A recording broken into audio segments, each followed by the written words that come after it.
లవకుశులు సీతమ్మ తల్లి నడయాడిన ఈ ప్రాంతంలో గోమాతలు ఉన్నాయి. ఆ గోమాతలను పట్టుకొని కరిస్తున్నాం మేమంతే.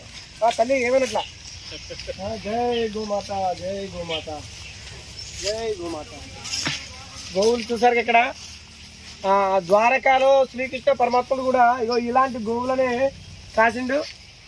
చక్కటి ఇలాంటి వాతావరణంలో గంగా నది ఒడ్డున గోమాతల మధ్యలో సీతమ్మ తల్లి నడయాడిన ప్రాంతంలో వాల్మీకి మహర్షి యొక్క ఈ యొక్క ఆశ్రమంలో ఆయన యొక్క కరుణ కటాక్షాలు, ఆయన గురు బోధ ప్రతి ఒక్కరికి బోధించి ఎంతో ధన్యులను చేసిండు ఆయన.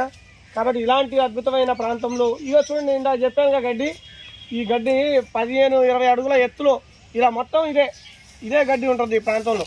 ఇక్కడ వీటిని ఏమంటారు, ఎదురు బొంగుల చెట్లు. ఇవి కూడా అద్భుతమైన ప్రదేశం. ఇక్కడ ఇంకో ఆశ్రమం ఉందంట, ఆ ఆశ్రమం కాడికి వెళ్తున్నాం. అక్కడికి వెళ్ళిన తర్వాత మరో వీడియో చూసి పంపిస్తాం. జై శ్రీరామ్.